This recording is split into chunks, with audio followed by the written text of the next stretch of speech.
복의 근원, 창세기 12장 1절부터 3절로 말씀을 전합니다. 믿음의 뿌리이자 조상인 아브라함의 이야기를 해보려 합니다. 이 말씀은 그냥 수천 년 전 어느 먼 나라에서 양을 치던 가족이 이사를 했다는 그런 평범한 기록이 아닙니다. 이것은 불임과 노년이라는 절망의 벽에 부딪혀서 한숨 짓던 한 인생이 어떻게 복의 근원이라는 눈부신 희망의 주인공으로 새롭게 태어나는지를 보여주는 아주 역동적인 성경 이야기입니다. 하나님께서 이 세상을 처음 만드실 때 세상은 어떠했습니까? 성경은 혼돈하고 공허하며 흑암이 깊음 위에 있었다고 기록합니다. 아무 질서도 없고 텅 비어 있으며 앞이 보이지 않는 캄캄한 어둠뿐이었습니다. 그런데 그곳에 하나님의 음성이 들립니다. 빛이 있으라. 그 말씀 한마디에 어둠이 물러가고 세상에는 아름다운 질서와 생명이 생겨났습니다. 아브라함의 모습이 딱 이랬습니다. 아브라함이 하나님을 만나기 직전의 상황을 성경은 아주 냉정하게 기록하고 있습니다. 아브라함의 아내 사레가 임신하지 못하여 자식이 없었다고 말합니다. 요즘이야 자녀가 없는 삶을 선택하기도 하지만 그 옛날에는 자녀가 없다는 것이 단순히 외로운 문제가 아니었습니다. 그것은 나의 미래가 완전히 끊겼다는 뜻이고 가문의 이름이 세상에서 지워진다는 공포였습니다. 심지어 사람들은 저 집안은 하나님께 저주를 받았나 봐라고 수군거리기도 했습니다. 게다가 아브라함의 나이는 75살이었습니다. 무언가를 새로 시작하기 너무 늦었고 육체적으로는 더 이상 생명을 잉태할 힘이 전혀 없는 상태였습니다. 아브라함의 마음은 어떠했을까요? 아마 매일 밤 내 인생은 여기서 끝인가 보다. 내일이 온들 무슨 희망이 있겠나 하는 마음으로 공허함과 흑암 속에 갇혀 있었을 것입니다. 그런데 바로 그 절망의 자리에 인생의 마침표를 찍으렸던 그 순간에 하나님의 말씀이 임합니다. 너는 떠나라. 그리고 내가 너를 복의 근원으로 삼겠다. 죽음의 그림자가 짙게 깔린 아브라함의 인생에 부활의 빛이 비치기 시작한 것입니다. 우리는 흔히 생각합니다. 내가 조금 더 준비가 되면, 내가 돈을 좀 더 벌면, 내가 좀 더 반듯한 사람이 되면 그때 하나님이 나를 찾아오시겠지. 하지만 하나님은 그렇지 않습니다. 우리가 아무것도 할 수 없어서 주저앉아 있을 때, 우리 마음이 텅 비어 공허할 때, 우리 앞길이 캄캄해서 흑암뿐일 때, 바로 그때 창조주 하나님이 찾아오십니다.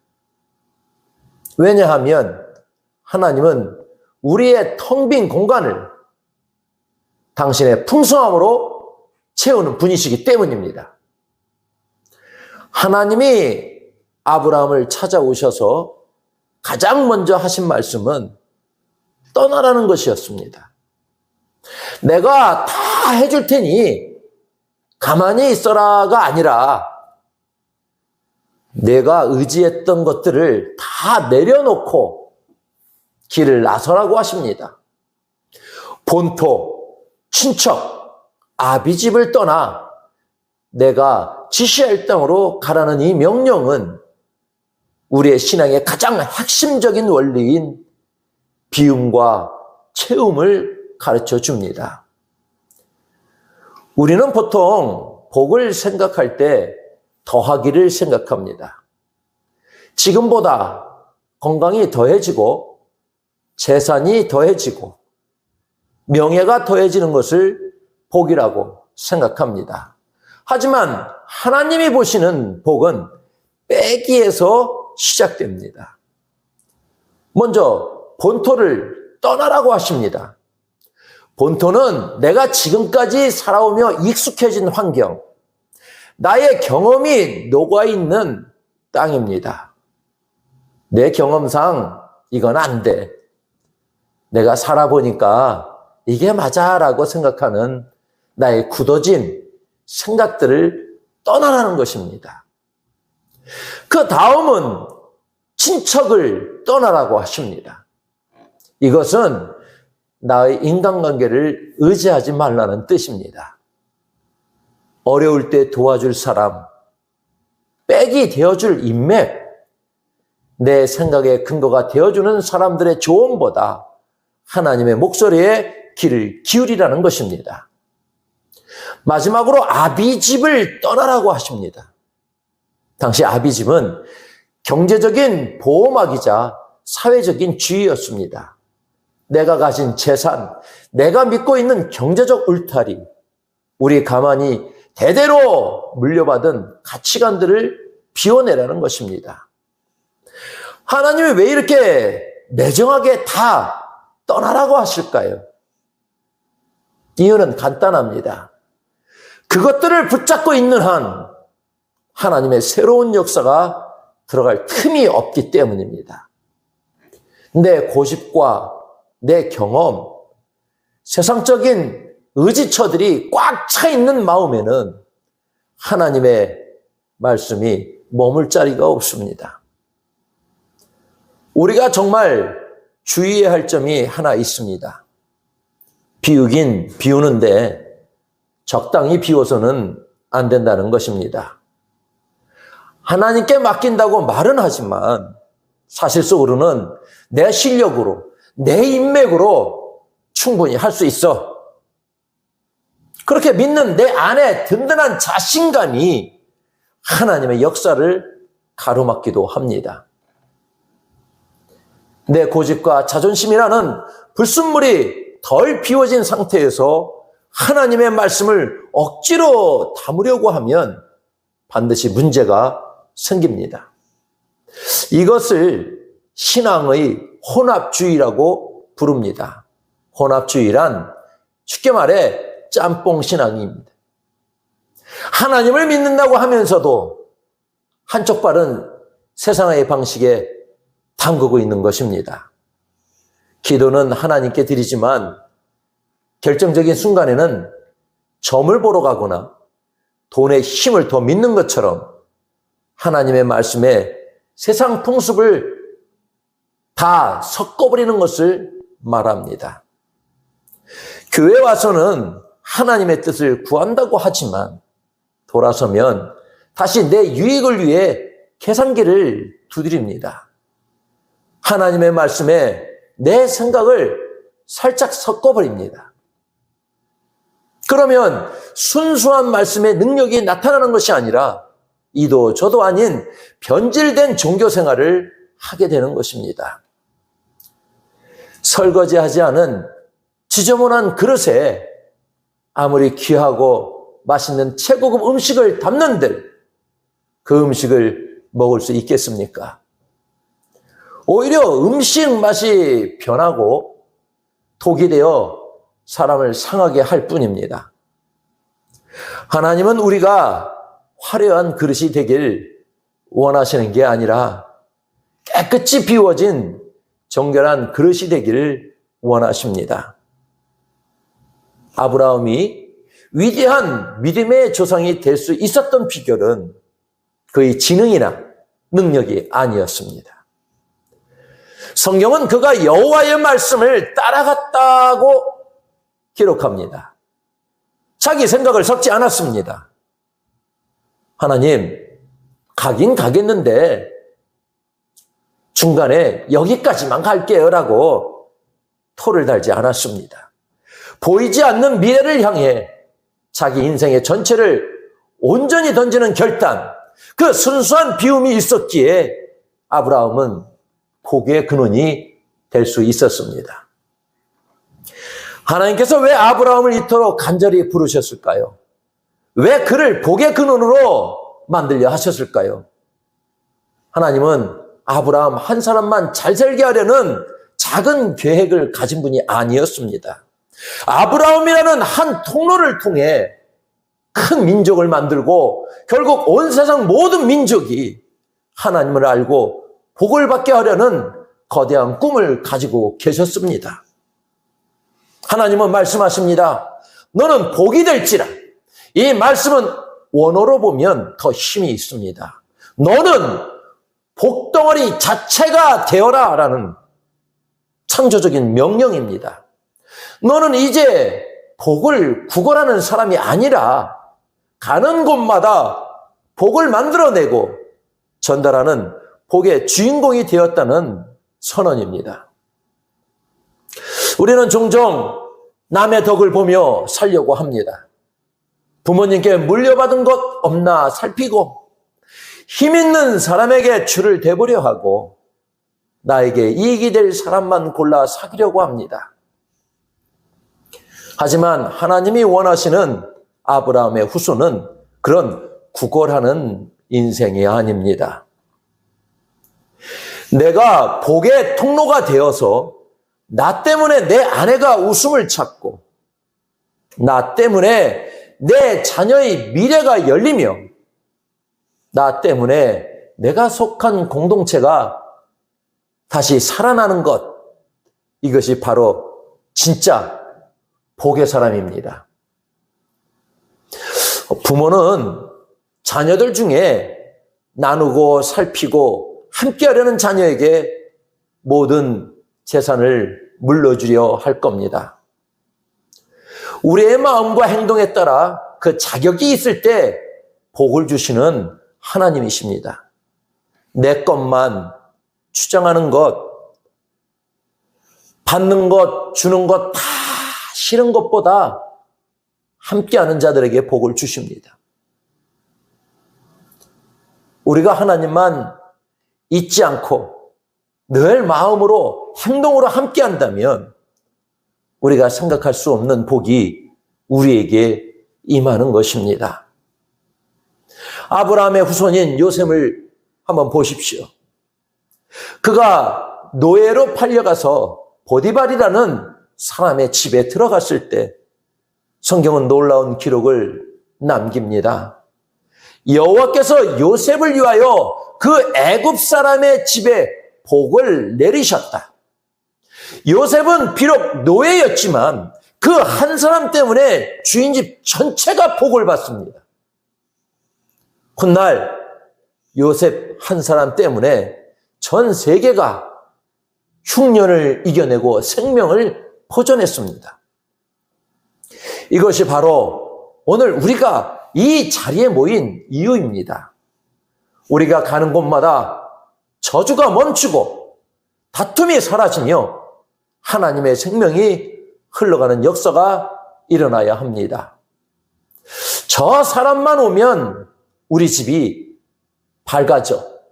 저분만 우리 교회에 오면 꼬여있던 일들이 다 풀려라는 말을 듣는 것, 그것이 하나님이 우리를 부르신 소명의 목적입니다. 더 놀라운 사실은 이 아브라함의 복이 단순히 옛날 이야기로 끝나지 않는다는 점입니다. 하나님이 아브라함에게 약속하신 그 씨, 그 자손은 나중에 예수 그리스도를 통해 완성됩니다. 바울 사도는 갈라디아에서 아브라함에게 하신 그 약속의 진짜 실체가 바로 예수 그리스도라고 분명히 밝히고 있습니다. 아브라함이 받은 땅의 약속, 민족의 약속은 이제 예수님을 믿는 우리에게까지 이어졌습니다. 오늘 여러분이 예수 그리스도를 나의 구주로 고백하며 이 자리에 앉아 있다면 여러분은 이미 아브라함과 똑같은 복을 물려받은 주인공들입니다. 하나님은 오늘 여러분의 이름을 아브라함처럼 소중하게 부르시며 이렇게 말씀하십니다. 사랑하는 딸아, 아들아, 내가 바로 이 시대의 복의 근원이다. 우리가 받은 이 복은 항아리에 담긴 물처럼 고여 있어서는 안 됩니다. 물은 고이면 썩기 마련입니다. 복은 끊임없이 흘러 넘쳐야 합니다. 우리 그리스도인의 정체성은 현실에 안주하는 삶이 아니라 끊임없이 하나님의 가능성을 향해 나아가는 청년의 신앙이어야 합니다. 나이가 들어도 영적으로 청년인 사람은 이미 굳어진 안정과 기득권에 목매지 않습니다. 대신 남들이 가지 않으려는 좁은 길, 나를 정말로 필요로 하는 곳, 하나님의 영광이 가려진 어두운 곳을 향해 기꺼이 나아갑니다. 그것이 바로 우리가 마땅히 가져야 할 발걸음입니다. 결론적으로 하나님은 우리가 이 땅에서 떳떳하고 부요하며 존경받는 지도자가 되기를 원하십니다. 가난하고 쪼들리게 사는 것만이 거룩한 것이 아닙니다. 하나님은 우리가 풍성하기를 원하십니다. 하지만 그 부유함의 목적이 오직 나의 창고를 채우는 것에만 머문다면 그것은 복이 아니라 오히려 나를 망치는 독이 될 수 있습니다. 진정한 복의 사람은 죄의 값을 주고 정당하게 벌며 그렇게 번 것을 이웃과 세상을 위해 기쁘게 나눌 줄 아는 사람입니다. 내가 높은 위치에 올랐을 때 내 주변의 연약한 이들이 그 영향력 덕분에 함께 힘을 얻게 만드는 것, 그것이 바로 복의 근원 된 자의 품격입니다. 복을 혼자 독점하려고 하면 세상에는 싸움이 일어나지만 복을 나누려 할 때 그것에 진정한 하나님의 평화, 샬롬이 찾아옵니다. 여러분, 내가 복의 근원이라는 거룩한 자부심을 가지십시오. 누가 여러분을 비난하거나 질투한다 해도 맞서 싸울 필요가 없습니다. 하나님께서 약속하셨잖아요. 너를 저주하는 자를 내가 저주하고 너를 축복하는 자를 내가 축복하겠다. 여러분의 등 뒤에는 온 우주를 만드신 하나님이 계십니다. 하나님이 친히 보호하시고 책임지시는 인생인데 무엇이 두렵습니까? 이제 오늘부터 우리의 기도를 바꿔봅시다. 하나님, 저 이것도 부족하고 저것도 없어요. 이것 좀 채워주세요라는 어린아이 같은 투정에서 한 걸음 더 나아갑시다. 대신 이렇게 기도하십시오. 하나님, 복의 근원이신 주님이 제 안에 계시니 저는 이미 가장 행복한 사람입니다. 이제 저를 복덩어리 자체로 삼아주셔서 저를 만나는 모든 이가 하나님의 사랑을 보게 하옵소서. 제가 가는 곳마다 죽어가는 영혼이 살아나고 절망하던 이들이 희망을 찾게 하옵소서. 아브라함을 부르셨던 그 하나님이 오늘 우리의 하나님이십니다. 바랄 수 없는 중에 바라고 믿었던 아브라함의 그 믿음이 여러분의 것이 될 때 여러분의 가문과 일터 그리고 여러분의 모든 사역 현장을 통해 하나님의 나라가 환하게 확장될 것입니다. 세상의 눈에는 우리가 특별해 보이지 않을지 모르지만 하나님께 우리는 너무나 유명한 자들입니다. 아무것도 없는 자 같으나 그리스도 안에서 모든 것을 가진 자들입니다. 이 거룩한 자부심을 가슴에 품으십시오. 그리고 오늘 여러분이 안주하던 본토를 떠나 하나님이 보여주실 사명의 땅으로 담대하게 걸어가시기를 주님의 이름으로 간절히 축원합니다. 기도하겠습니다. 평범한 일상을 채우시는 풍성함, 시편 128편 1절부터 4절로 말씀을 전합니다. 우리는 살면서 가끔 로또 같은 기적을 꿈꾸곤 합니다. 앞이 보이지 않는 막막한 상황에서 홍해가 갈라지듯 문제가 단번에 해결되기를 간절히 기도하기도 합니다. 물론 하나님은 그런 기적을 행하시는 분입니다. 하지만 시편 128편은 우리에게 조금 다른 이야기를 들려줍니다. 진짜 복은 우리가 생각지도 못한 파격적인 사건이 아니라 우리가 반복하는 평범한 일상 속에 있다는 사실입니다. 본문 1절을 보면 여호와를 경외하며 그의 길을 걷는 자마다 복이 있도다라고 합니다. 여기서 경외라는 말이 조금 어렵게 느껴질 수 있지만 사실은 아주 단순합니다. 경외는 하나님에 대한 절대 복종과 절대 신뢰가 함께 내 마음에서 시작되는 것으로 하나님이 내 삶의 중심이며 권능이심을 인정하는 것입니다. 세상은 얼마나 많이 가졌는지를 보고 복이라고 말하지만 성경은 우리가 하나님과 얼마나 친하고 가까운 사이인지를 진짜 복이라고 말합니다. 하나님을 경외한다는 건 잘못해서 혼날까 봐 무서워 도망치는 마음이 아닙니다. 오히려 하나님이 너무나 멋지고 좋아서 한시도 그 곁을 떠나기 싫어하는, 함께하고 싶은 기분 좋은 마음일 것입니다. 하나님을 믿고 신뢰하니 내 고집은 저절로 내려놓게 되는 것입니다. 결국 참된 복이란 내 삶의 주권을 하나님께 기쁘게 맡겨드리고 하나님이 말씀하시는 대로 그분의 걸음에 내 발을 맞추며 걷는 삶입니다. 마치 사랑하는 사람과 손을 잡고 나란히 산책하는 것과 같습니다. 사랑하는 이와 함께 걸을 때에는 내 속도만 고집하지 않고 상대의 걸음에 발을 맞추며 그가 들려주는 작은 목소리 하나하나에도 귀를 기울이게 마련입니다. 신앙생활도 마찬가지입니다. 남들이 우러러보는 대단한 업적을 이루는 것보다 훨씬 더 중요한 것은 오늘 내가 내린 작은 결정 하나가 하나님의 뜻과 마음을 닮아 있느냐는 점입니다. 비록 세상 눈에는 보이지 않는 아주 작은 몸짓일지라도 그렇게 묵묵히 주님의 뜻을 따르려 애쓰는 사람에게 하나님은 이미 너는 복되다라고 말씀하십니다.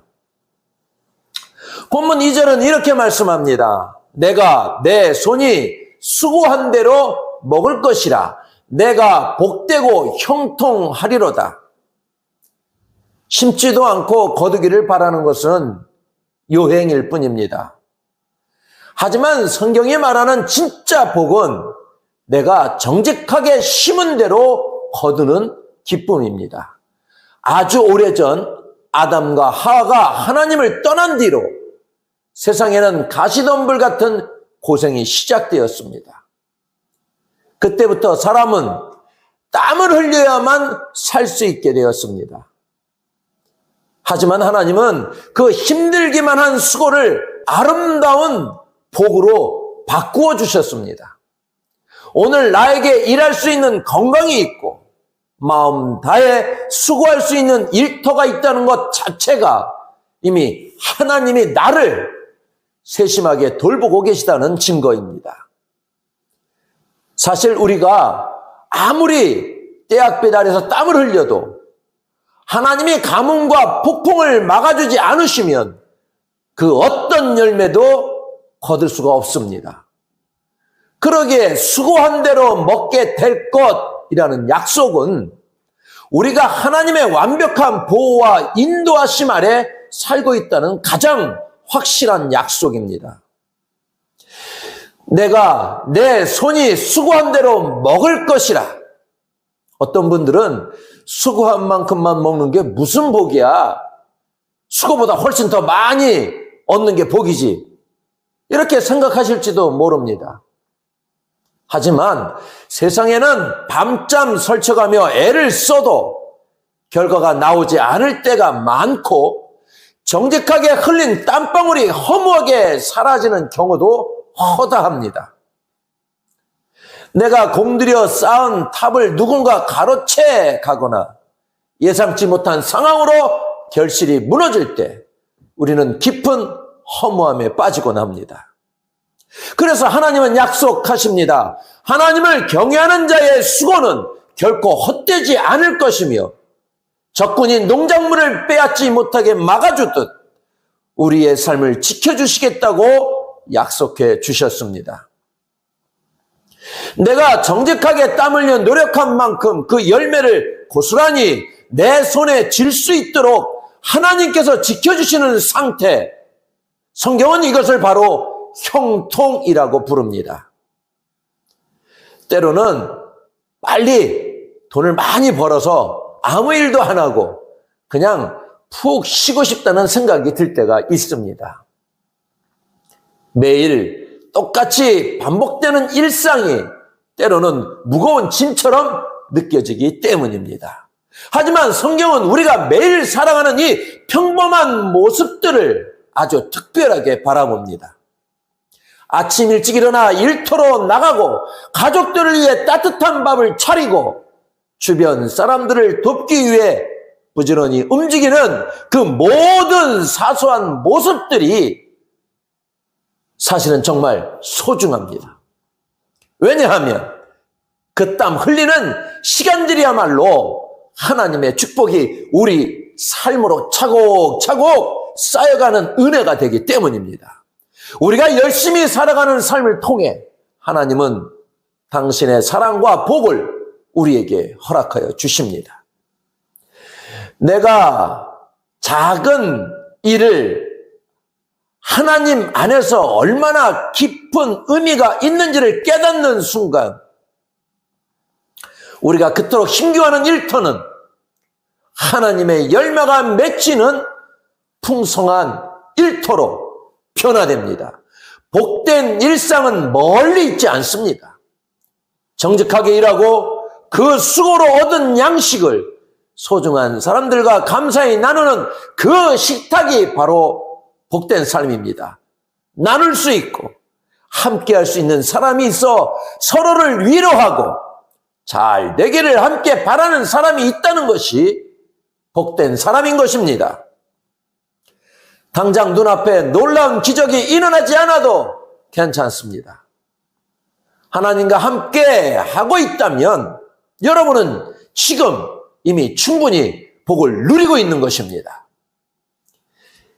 이제 여러분의 손을 가만히 한번 내려다 보십시오. 일하느라 거칠어지고 조금은 지쳐 보이는 손인가요?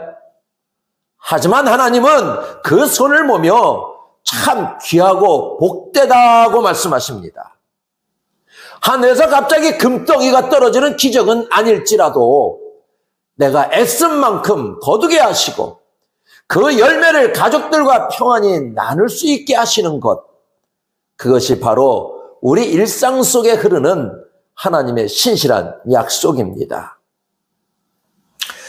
참 고생 많으셨습니다. 하지만 그 고단함조차 하나님이 주신 선물임을 믿고 내 곁을 지키시는 하나님 덕분에 참 행복하다고 고백하는 우리가 되었으면 좋겠습니다. 일상의 복은 나 혼자 잘 먹고 잘 사는 것에 그치지 않고 우리 곁에 있는 사람들과의 관계 속에서 완성됩니다. 포도나무는 줄기가 부드러워서 혼자 심으로는 하늘로 높이 솟구치지 못하고 무언가를 든든히 의지할 때 비로소 쑥쑥 자라납니다. 성경은 이런 포도나무를 아내에 비유했습니다. 이것은 아내가 약하다는 뜻이 아니라 가족 모두에게 달콤한 기쁨과 영양분을 아낌없이 나누어주는 생명의 나무라는 뜻입니다. 아내라는 말의 뿌리가 집안에 태양이라는 말이 있듯이 아내는 온 집안을 환하게 비추고 훈훈하게 데워주는 태양과 같습니다. 남편을 믿고 존중하며 가정을 사랑으로 돌보는 아내는 잘 익은 포도송이처럼 지친 가족들에게 위로와 새 힘을 줍니다. 아내가 웃어야 집안에 생기가 돌고 아내가 평안해야 온 가족이 비로소 참된 삶을 누릴 수 있는 법입니다. 하나님은 우리 가정을 열매가 가득한 포도나무처럼 만들어주겠다고 약속하십니다. 포도나무는 겉보기에는 아주 화려하거나 웅장한 나무는 아니지만 그 속에는 우리 마음을 즐겁게 하고 삶을 달콤케 하는 열매가 가득 들어 있습니다. 우리 곁에 있는 가족, 그리고 함께 땀 흘리며 사역하는 동역자들이 바로 이런 포도나무 같은 존재입니다. 너무 가까이 있다 보니 때로는 서로 부딪히기도 하고 익숙한 때문에 그 소중함을 깜빡 잊을 때도 있습니다. 하지만 하나님은 우리가 서로에게 쉼터가 되어주고 바라보기만 해도 기분이 좋아지는 싱싱한 포도 열매 같은 존재가 되길 원하십니다. 서로의 부족함을 너그럽게 감싸주고 사랑의 향기를 나누는 사이가 되는 것, 그것이야말로 하나님이 우리의 일상 곳곳에 숨겨두신 가장 달콤한 복입니다. 성경은 식탁에 둘러 앉은 우리 자녀들을 어린 감람나무에 비유합니다. 우리에게 올리브나무로 더 익숙한 이 나무는 자라는 속도가 무척이나 느립니다. 나무를 심고 나서 수년이 훌쩍 지나야 겨우 첫 열매를 맺기 시작합니다. 하지만 일단 한번 자리를 잡고 나면 수백 년 동안이나 대를 이어가며 아주 귀한 기름을 아낌없이 내어주는 든든한 나무가 됩니다. 우리 자녀들이나 우리가 공들여 키우는 후배들을 볼 때도 마찬가지입니다. 당장 눈앞에 뚜렷한 성과가 보이지 않아 마음이 조급해지고 답답할 때도 있습니다. 하지만 하나님은 지금 당장의 모습이 아니라 어린 감람나무처럼 그들 안에 감추어진 놀라운 가능성을 믿음으로 바라보라고 말씀하십니다.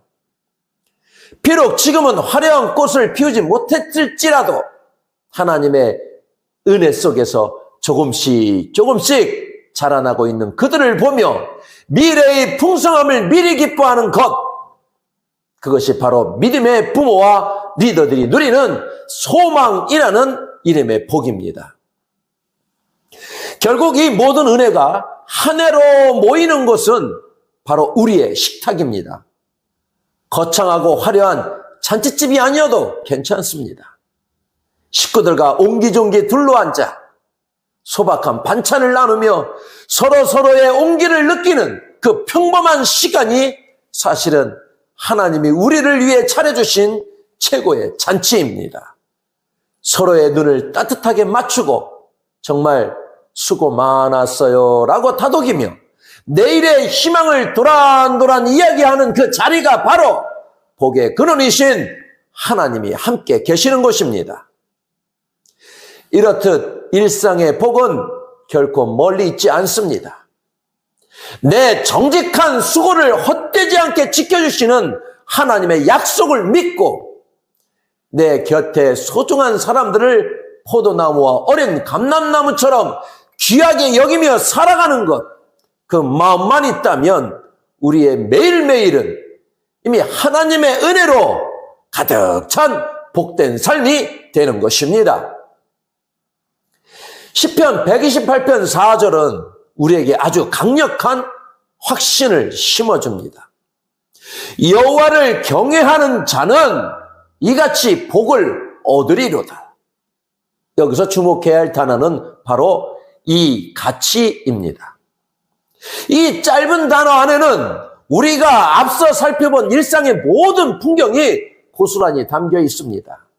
우리가 흔히 생각하는 복은 어쩌다 한번 일어나는 일확천금이나 깜짝 놀랄 만한 행운 같은 것일지 모릅니다.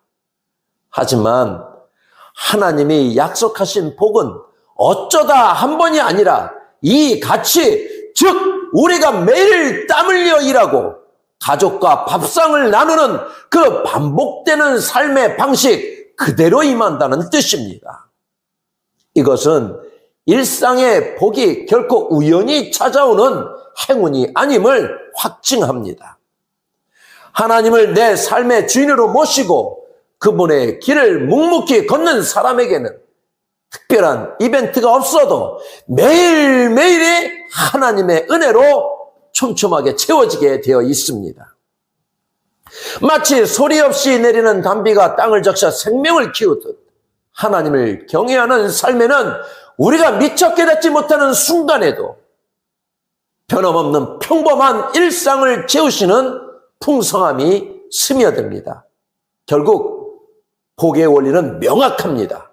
하나님을 경외하는 마음으로 오늘 내게 주어진 길을 걷는 것 자체가 복의 통로를 여는 일입니다.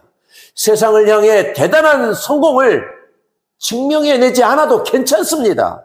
하나님은 우리가 그분을 신뢰하며 정직하게 살아가는 그 매 순간을 이미 복된 상태라고 선언하셨기 때문입니다. 세상이 흔들리고 상황이 변해도 하나님을 향한 경외함이 우리 안에 살아있다면 이같이 임하는 은혜는 결코 마르지 않을 것입니다.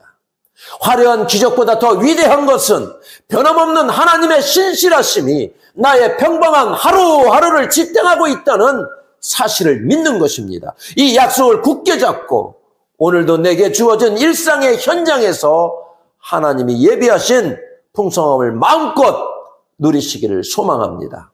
우리는 늘 내일의 성공이나 먼 미래의 행복을 쫓느라 정작 하나님이 우리 손에 쥐어주신 오늘이라는 선물을 놓칠 때가 많습니다. 하지만 우리가 오늘 나눈 이 시편 121편이 들려주는 진리는 명확합니다. 하나님의 풍성함은 결코 멀리 있지 않다는 사실입니다. 진정한 풍성함은 하나님을 경외하는 마음으로 내 곁에 있는 사람들을 한 번 더 사랑하고 내게 맡겨진 고된 수고를 성실히 감당하는 바로 그 자리에서 이미 시작되었습니다. 우리가 매일 마주하는 일터의 책상, 정성을 담아 차려낸 식탁, 그리고 이웃과 나누는 작은 안부 인사가 사실은 하나님이 우리를 위해 예비하신 가장 보배로운 복의 현장입니다. 특별히 우리가 함께 모여 서로의 아픔을 내일처럼 여기며 도고기도를 드리고 서로의 투박한 손을 맞잡는 그 순간을 기억하셔야 합니다. 세상의 눈에는 그저 평범한 모임처럼 보일지 몰라도 하나님은 그 순종의 일상 속에 하늘의 풍성함을 가득 채우고 계십니다. 우리가 마음을 모아 기도할 때 막힌 담이 허물어지고 손을 맞잡을 때 차가웠던 마음이 녹아내리는 것, 이것이야말로 하나님이 우리 공동체에 주시는 가장 실질적인 형통입니다. 당장 눈앞에 화려한 기적이 나타나지 않는다고 실망하지 마십시오. 하나님의 손잡고 걷고 있는 지금이 가장 큰 기적이기 때문입니다. 거창한 무언가를 이루려고 애쓰기보다 우리에게 주어진 소박하고 평범한 일상을 감사의 고백으로 풍성하게 채워가셨으면 좋겠습니다.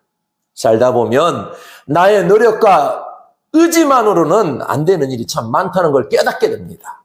그것을 인정할 때 비로소 우리는 하나님께 주님, 우리의 가정의 진짜 주인이 되어주십시오라고 진심으로 기도할 수 있습니다.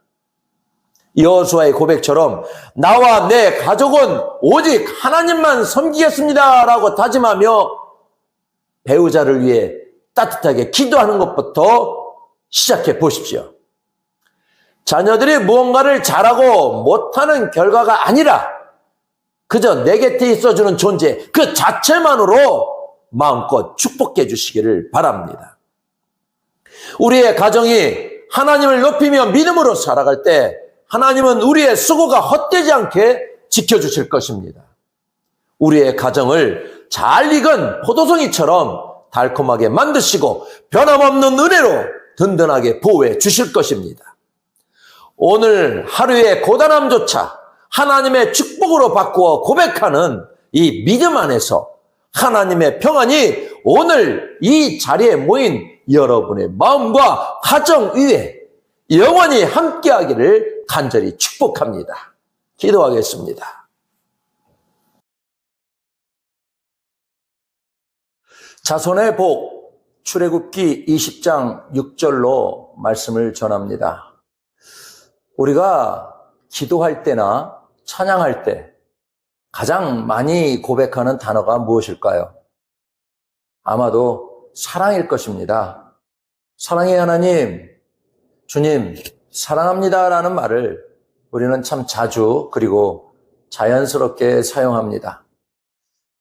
성경 전체를 통틀어 하나님과 우리 인간 사이에 이 사랑이라는 단어가 언제 처음으로 등장했을까요?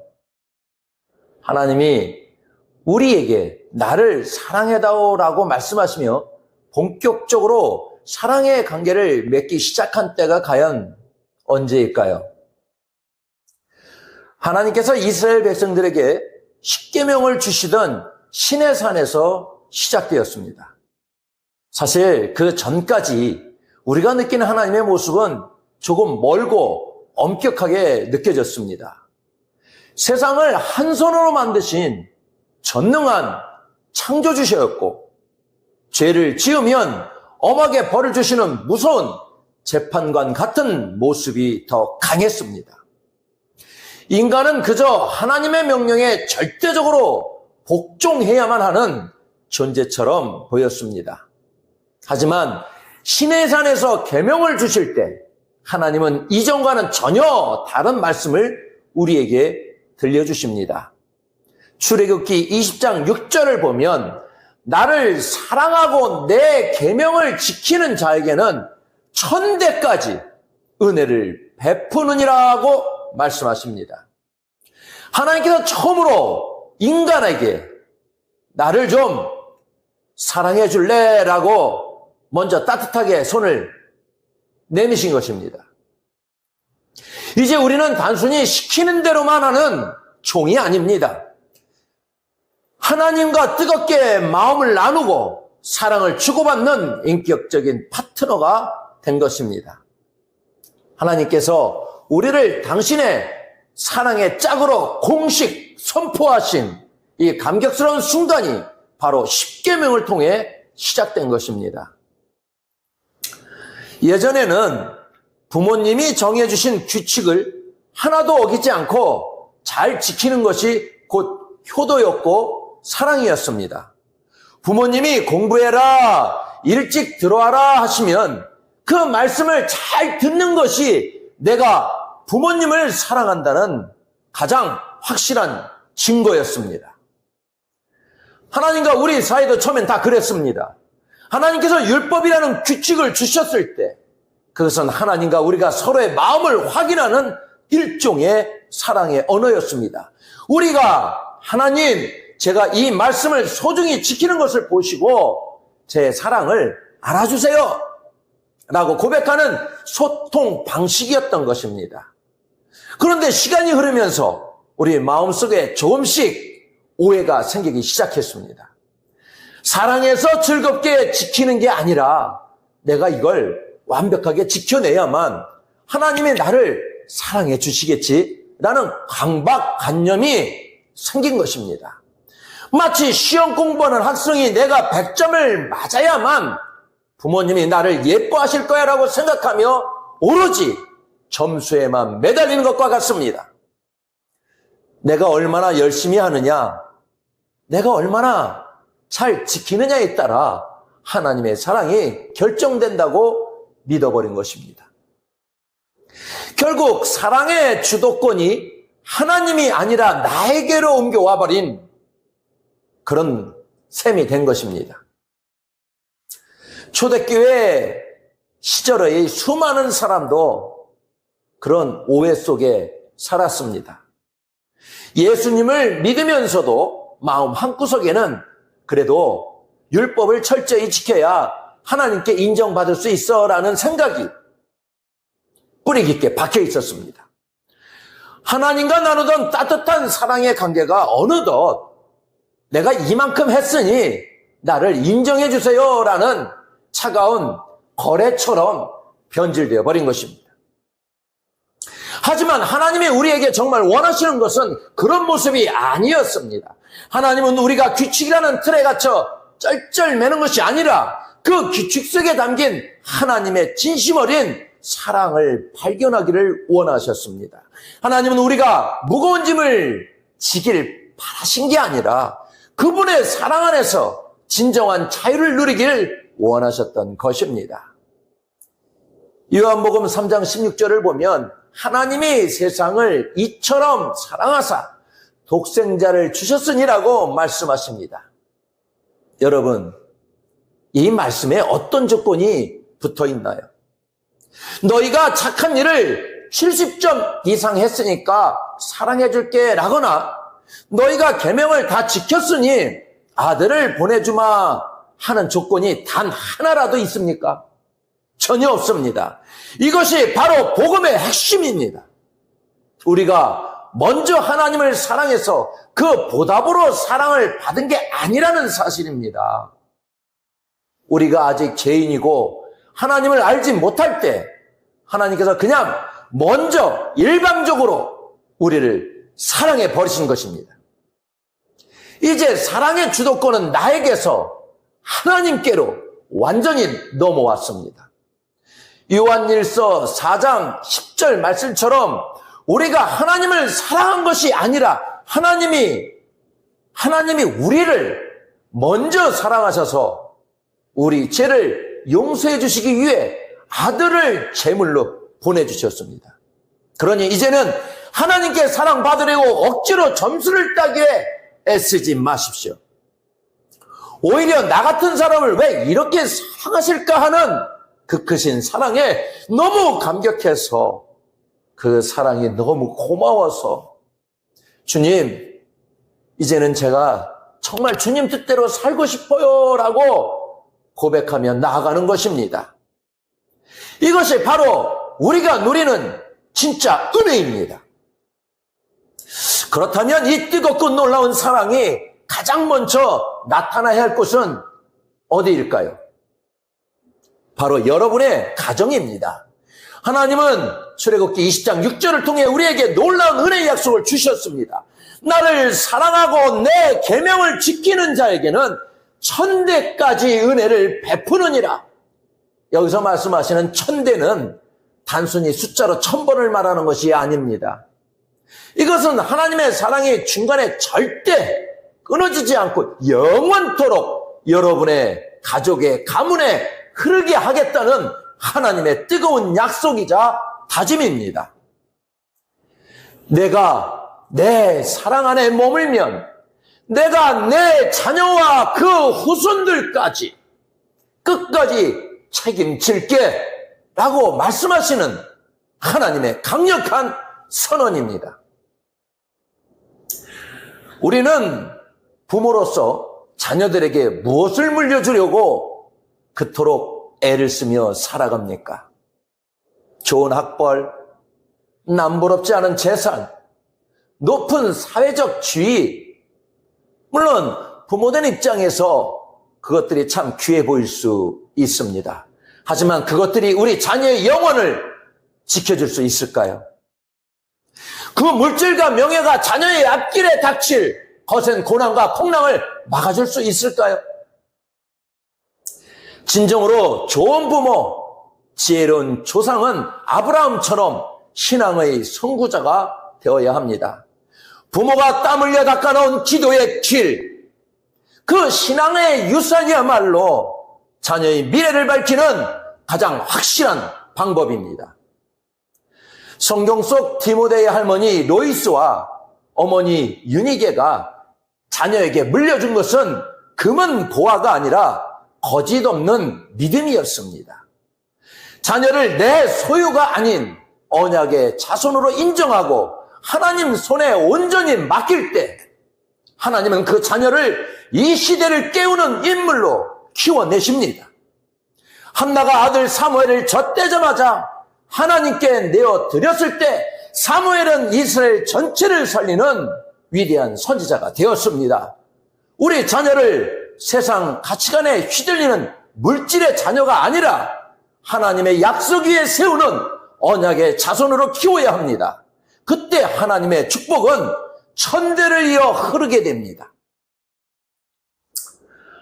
어느 한 어머니가 어린 아들을 두고 세상을 떠나게 되었습니다. 가난했던 어머니는 아들에게 물려줄 재산이 하나도 없었습니다. 어머니는 숨을 거두기 전 눈물을 흘리며 아들에게 낡은 성경책 한 권을 건넸습니다. 아들아, 엄마는 너에게 줄 것이 이 책밖에 없구나. 하지만 이 책 안에 있는 하나님의 말씀을 내 평생의 보물로 삼으렴. 하나님을 사랑하고 이 말씀대로만 살면 하나님이 반드시 너를 책임지실 거란다. 그 아들은 어머니의 유언을 가슴에 새겼습니다. 구도수송공으로 일하며 끼니를 걱정해야 할 만큼 가난한 시절도 있었지만 그는 어떤 순간에도 하나님을 사랑하는 마음과 그분의 말씀을 놓지 않았습니다. 이 소년이 바로 훗날 전 세계 수많은 영혼을 주님께로 인도한 위대한 전도자 D.L. 무디입니다. 세상 사람들은 부모의 배경이 좋아야 자녀가 잘 된다고 말합니다. 하지만 성경은 다르게 말합니다. 하나님을 사랑하고 그분의 말씀을 소중히 여기는 자에게는 하나님이 친히 그 자녀의 보호자가 되어주십니다. 부모의 기도는 결코 땅에 떨어지지 않습니다. 우리가 오늘 하나님 앞에 바로 서서 그분을 사랑하기로 결단할 때 우리 자녀들은 우리가 상상할 수 없는 하나님의 은혜 안에 거하게 될 것입니다. 때로는 우리 마음속에 후회와 자책이 밀려올 때가 있습니다. 저는 이미 자녀에게 많은 상처를 주었습니다.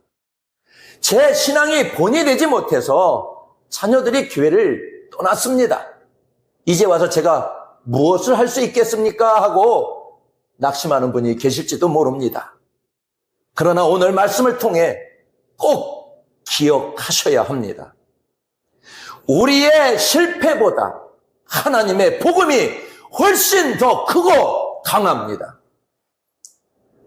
성경에서 죄를 갚는다는 말씀이 언어적 의미 속에는 하나님께서 친히 그 가정을 방문하신다는 뜻이 담겨 있습니다. 비록 우리가 실수하고 넘어졌을지라도 하나님께서 친히 우리 가정을 찾아가셔서 그 집을 기어이 하나님의 집으로 회복시키겠다는 간절한 의지가 들어있는 것입니다.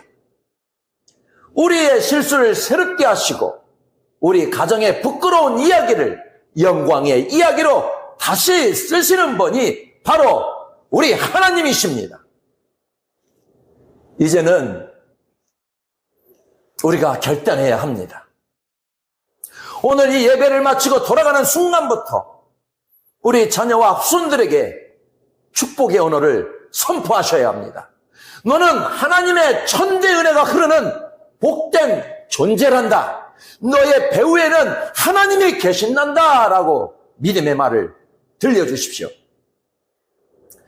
부모가 믿어야 자녀도 믿습니다. 부모가 복음을 세상 그 무엇보다 귀하게 여길 때 자녀도 복음을 삶의 기초로 삼게 됩니다. 부모가 하나님께 순종하는 통로가 되면 그 통로를 통해 자녀들이 자연스럽게 하나님의 보호와 복을 누리게 됩니다. 그래서 부모님의 신앙은 자녀에게 물려줄 수 있는 가장 큰 영적 자산입니다. 만약 아직 믿지 않는 부모님이 계신다면 그분들을 위해 기도하며 전도하는 것이 우리 가족에 흐르는 어둠의 그림자를 걷어내고 복의 근원을 모셔오는 가장 시급한 일입니다. 우리가 기도해야 하는 이유는 단순히 나 한 사람이 잘 되기 위해서가 아닙니다. 내가 눈물로 닦아놓은 기도의 길을 우리 자녀들이 평탄하게 걷기 위함입니다. 부모의 순종은 자녀의 인생을 가장 잘 되게 하는 확실한 방법입니다. 내가 믿음으로 견고히 서 있기만 한다면 하나님의 복은 자녀의 삶에 가득히 고이게 될 것입니다. 자녀를 위해 좋은 학원을 보내고 많은 유산을 남겨주는 것보다 훨씬 더 위대한 유산은 훗날 자녀가 우리 부모님은 하나님을 믿고 예배를 중요하게 생각하는 분이었어라고 고백하게 만드는 것입니다. 이런 고백을 할 줄 아는 자녀는 인생의 어떤 위기 앞에서도 절대 망하지 않습니다. 부모님의 불신앙은 우리 가족에게 하나님의 복이 내려오는 통로를 막고 있는 커다란 돌덩어리와 같습니다. 그 돌덩어리를 치워야만 하나님의 복이 나를 지나 자녀와 손주들의 삶까지 막힘없이 흘러갈 수 있습니다. 부모님이 주님을 영접할 때 우리 집안의 모든 일상이 어쩌다 생기는 세상의 운이 아니라 하나님이 직접 채우시는 거룩한 은혜로 바뀌기 시작할 것입니다. 자녀들은 부모의 뒷모습을 보고 하나님을 배웁니다. 내가 먼저 하나님을 사랑하고 그분의 말씀을 소중히 여기며 살아갈 때 우리 자녀들은 그 뒷모습 속에서 살아계신 하나님을 만납니다. 하나님은 우리를 단순히 명령을 듣는 종이 아니라 사랑을 나누는 파트너로 우리를 부르셨습니다. 우리가 그분의 사랑 안에 머물며 기쁘게 순종할 때 우리의 가정에 드리웠던 모든 절망과 어둠의 그림자는 물러가고 하나님의 환한 축복이 시작될 것입니다. 아브라함과 다윗의 가문처럼 하나님의 은혜가 마르지 않는 믿음의 명문가를 이루시기를 축복합니다. 여러분의 자녀들이 세상 어디를 가든 정말 하나님이 함께 하시는 사람이구나라는 인정을 받고 무엇을 하든 하나님이 도와주시는 형통한 복을 누리시기를 바랍니다. 우리 하나님은 약속을 반드시 지키시는 신실한 분이십니다. 나 한 사람의 믿음으로 시작된 이 천대의 복이 여러분의 자녀와 후손들에게 대물림 되기를 간절히 바랍니다. 여러분 모두가 가문을 살리고 복을 흘려보내는 위대한 믿음의 조상이 되시기를 주님의 이름으로 간절히 축원합니다. 기도하겠습니다. 나누는 복, 디모데전서 6장 17절부터 21절로 말씀을 전합니다. 우리는 흔히 손안에 무언가를 가득 채워야 복을 받았다고 생각하곤 합니다. 주머니가 두둑하고 곳간이 가득 차야 우리가 안심하며 이제야 복을 좀 받았구나라고 말하곤 합니다. 하지만 바울 사도가 믿음의 아들 디모데에게 보낸 편지 마지막 대목을 보면 하나님이 생각하시는 진짜 부자의 기준은 세상과 참 다르다는 것을 알게 됩니다. 바울은 먼저 세상의 힘을 가진 자들에게 당부합니다. 돈이나 명예처럼 언제 사라질지 모르는 안개 같은 것에 마음을 두지 말라고 말합니다. 대신 바울은 변하지 않는 분, 우리에게 모든 것을 풍성히 주시는 하나님께만 소망을 두라고 권면합니다. 누군가를 위해 간절히 기도할 수 있는 마음이 있고 이웃을 위해 움직일 수 있는 건강이 있다는 것 자체가 이미 우리 인생에 가장 귀한 은혜가 부어졌다는 증거입니다.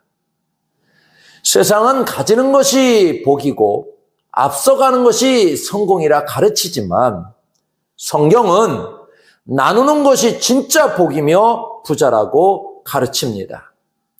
이는 인간의 계산으로는 이해할 수 없는 주님의 도심입니다.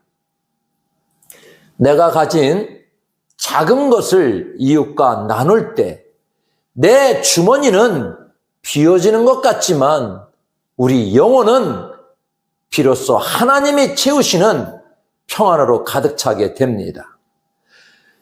누군가를 위해 시간을 내어서 마음을 쏟는 그 순간은 허비되는 것이 아니라 하나님 나라의 영원한 상급으로 쌓입니다. 오늘 말씀을 통해 어떻게 하면 이 땅의 재물을 하늘의 영원한 부유함으로 바꿀 수 있는지 묵상해 보시기 바랍니다. 디모데전서 6장 17절에서 바울은 우리에게 엄중한 권면을 주고 있습니다. 내가 이 세대에서 부한 자들을 명하여 마음을 높이지 말고 정함이 없는 재물에 소망을 두지 말라는 말씀입니다. 우리가 살아가는 이 사회에서 돈은 곧 힘이자 권력입니다. 사람들은 은연중에 돈의 크기를 자기 인격의 크기로 착각하거나 가지고 있는 정도를 자기 신분의 높낮이로 오해하곤 합니다. 이것이 바로 바울이 그토록 경계한 높아진 마음, 곧 교만입니다.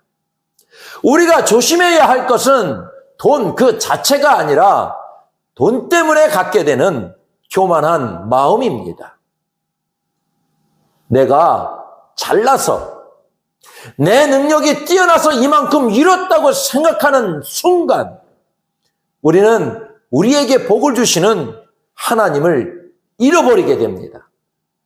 모든 것이 내 힘으로 이룬 것이라는 착각이 드는 순간 하나님을 향한 감사의 마음은 없어지고 자아라는 우상을 만들게 됩니다.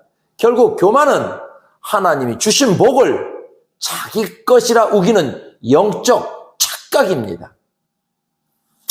바울은 재물을 정함이 없는 것이라 표현했습니다.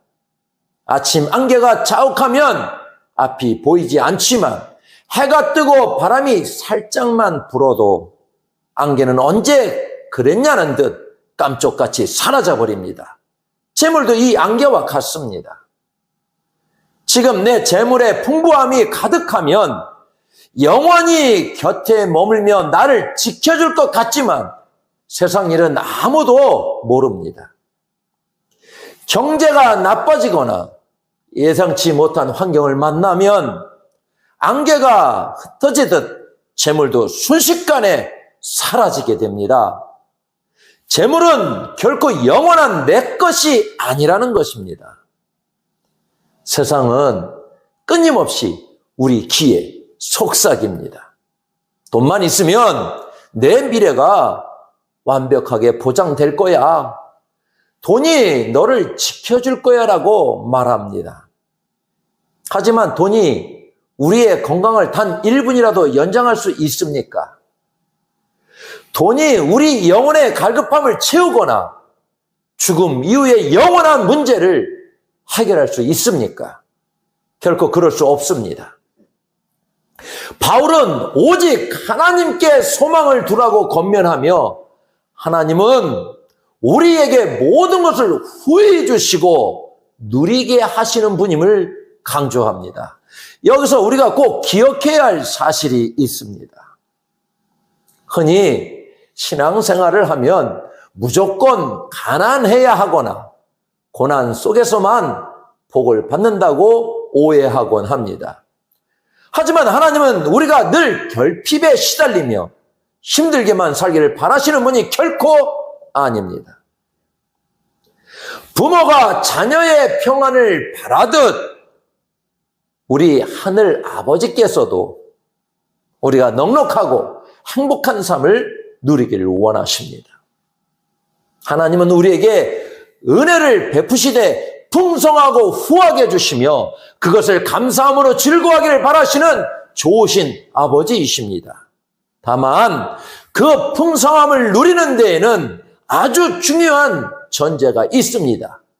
바로 내 손에 든 모든 것의 주인이 나가 아닌 하나님이심을 인정하는 정직한 청지기 정신입니다. 정직이란 주인의 것을 맡아 관리하는 사람을 말합니다. 내 손에 쥐어진 물질도, 숨쉬는 건강도, 내게 주어진 지위와 명예도 모두 하나님이 잠시 맡겨주신 것임을 고백해야 합니다. 우리가 누군가의 아픔을 살피며 도고 기도를 드릴 때 그 간절한 마음조차 하나님이 주신 소중한 자산입니다. 이 모든 것은 주님이 주셨습니다라는 겸손한 고백이 있을 때 우리는 재물의 노예가 아닌 주인이 되어 그것을 가장 가치 있는 곳에 흘려보낼 수 있게 될 것입니다. 우리는 신앙생활을 하면서 두 가지 종류의 은혜를 경험하며 살아갑니다. 하나는 하나님으로부터 건강이나 물질, 문제 해결 같은 응답을 얻게 되는 받는 은혜이고, 다른 하나는 이미 받은 것들을 가지고 어떤 상황에서도 평안을 유지하는 누리는 은혜입니다.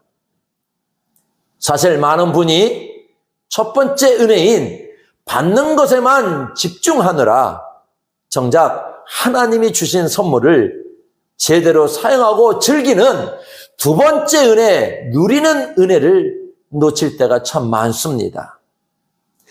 진정한 부자는 금고에 쌓인 돈이 산더미처럼 많은 사람이 아니라 하나님이 주신 작은 것 하나에서도 천국의 풍요로움을 발견하고 자족하며 감사할 줄 아는 사람입니다. 이 누리는 복이 우리 마음속에 가득할 때 내 것을 아까워하지 않고 기쁨으로 나눔의 자리까지 나아갈 수 있게 되는 것입니다. 그렇다면 하나님이 우리에게 이토록 풍성하게 허락하신 은혜와 자원들을 어떻게 사용하는 것이 가장 지혜로운 것일까요? 바울 사도는 우리에게 권면합니다. 나누어 주기를 좋아하며 너그러운 사람이 되십시오. 이것이 바로 하나님이 가장 기뻐하시는 선한 사업입니다. 우리가 주변 사람을 돕느라 흘리는 땀, 그리고 아픈 이웃을 위해 내일처럼 마음 아파하며 드리는 기도는 하나도 사라지지 않습니다. 너그럽게 나눈다는 것은 쓰고 남은 것을 건네는 단순한 배품이 아닙니다. 나의 소중한 물질과 시간, 그리고 진심 어린 마음이 상대방의 삶 속으로 흘러들어가 하나가 되는 것입니다. 마치 끊어진 길에 다리를 놓아 사람과 사람을 잇듯 나눔은 멀리 떨어져 있던 이웃을 우리 곁으로 불러 모아 영적인 가족으로 묶어주는 가장 지혜롭고 위대한 능력입니다. 세상 사람들은 남에게 주면 내 것이 없어진다고 계산하지만 성경의 계산법은 그렇지 않습니다. 내 것을 이웃에게 나눌 때 나의 미래를 위한 가장 튼튼한 기초가 되고 진짜 생명을 붙잡는 길이 된다고 약속하시기 때문입니다. 우리가 움켜쥐고 있는 것은 결국 이 땅을 떠날 때 다 놓아야 하지만 사랑으로 나누고 심은 것들은 영원한 하늘나라의 보물로 남게 됩니다. 여러분이 머무는 모든 곳에서 이 나누는 복이 가득했으면 좋겠습니다. 우리가 건네는 따뜻한 배려 한마디, 진심 어린 격려가 누군가에게는 살아갈 용기가 되고 우리에게는 하나님 앞에 섰을 때 자랑스러운 상급이 될 것입니다. 이 복된 길을 기쁘게 넉넉한 마음으로 함께 하시기를 바랍니다. 성경에 어린 소년이 하나님께 기꺼이 바쳤던 오부영 이어의 말씀이 있습니다. 보리떡 5개와 물고기 2마리는 사실 어른 한 명이 먹기에도 그리 넉넉하지 않은 아주 작고 보잘것없는 도시락이었습니다. 하지만 그 작은 나눔이 주님의 손에 들려졌을 때 장정만 5,000명, 여자와 아이들까지 합치면 수만 명이나 되는 사람들을 배불리 먹이고도 12바구니가 남는 놀라운 기적이 일어났습니다. 그 기적의 현장에서 가장 큰 행복과 복을 누린 사람이 누구겠습니까? 물론 배불리 먹은 수많은 사람도 기뻤겠지만 자신의 소중한 도시락을 주저없이 내놓아 하나님의 놀라운 일하심을 가장 가까이서 가장 생생하게 목격한 그 소년이야말로 나누는 복의 가장 큰 주인공이었습니다.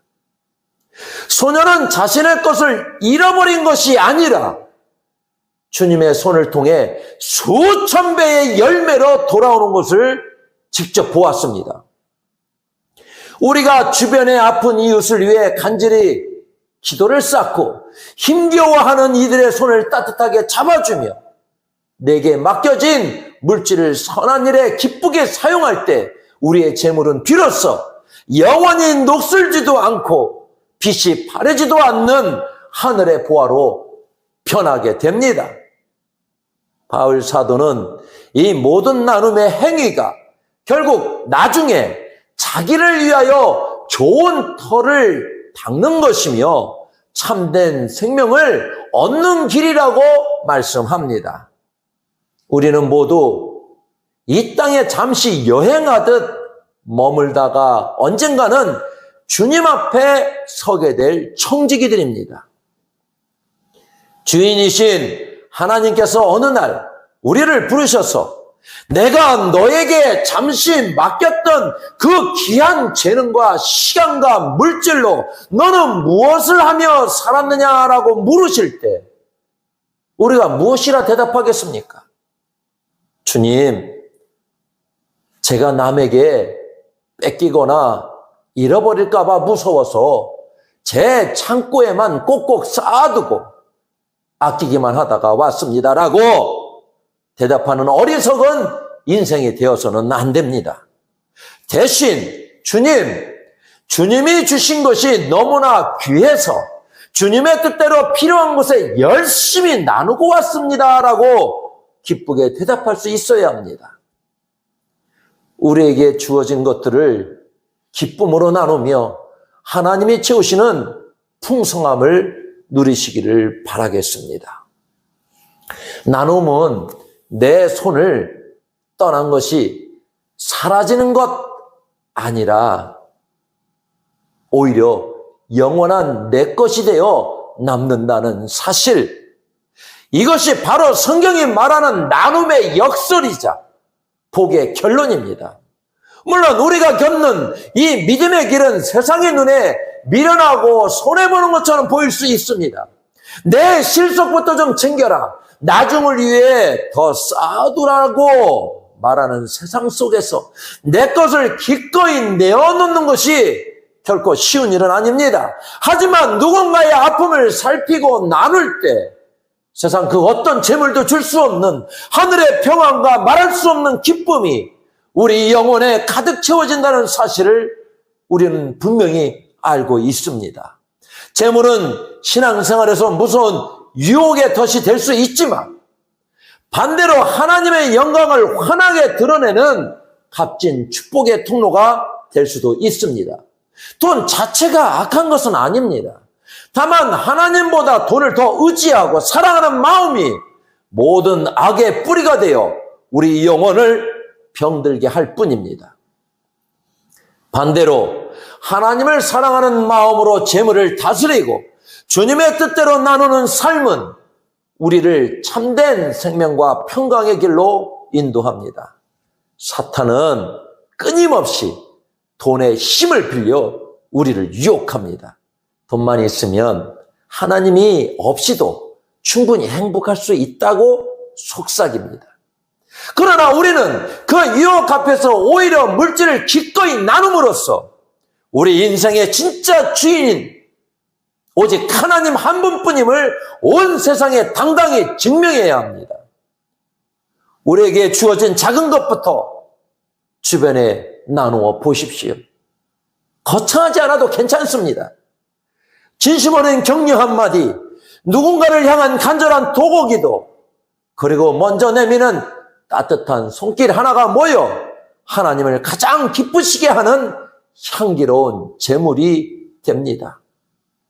그렇게 이웃을 살피고 나눌 때 하나님께서는 우리가 상상하지 못한 신령하고 풍성한 복으로 우리의 삶을 더욱 넉넉히 채워주실 것입니다. 이 귀한 나눔의 주인공이 되어 주님이 주시는 참된 평안을 마음껏 누리시기를 소망하겠습니다. 우리가 내 것을 기쁘게 나눌 때 우리의 삶에는 하나님이 채워주시는 새로운 은혜가 머물 공간이 생깁니다. 움켜쥐면 결국 내 것뿐이지만 나누면 하나님의 풍성함이 나의 삶이 되는 신비로운 경험을 하게 될 것입니다. 우리가 선한 일에 마음을 쓰고 나누기를 진심으로 즐거워할 때 하나님께서는 세상 그 어떤 성공이나 재물도 줄 수 없는 참된 평안을 주십니다. 그리고 그 평안 안에 있는 모든 것을 누리는 복을 폭포수처럼 우리 삶에 부어주실 것입니다. 재물에 집착하며 불안해하기보다 영원히 빛나는 나눔의 복으로 평안을 누리는 것이 진짜 행복입니다. 그것이야말로 하나님이 우리에게 약속하신 참된 생명을 취하는 가장 지혜로운 길입니다. 나눌수록 더 풍성해지고 비울수록 더 가득 차는 이 신비롭고 복된 길에 우리 모두 넉넉한 마음으로 동참하시기를 바라겠습니다. 하나님께서 여러분의 그 아름다운 손길과 마음을 반드시 기억하시고 가장 좋은 것으로 갚아주실 것입니다.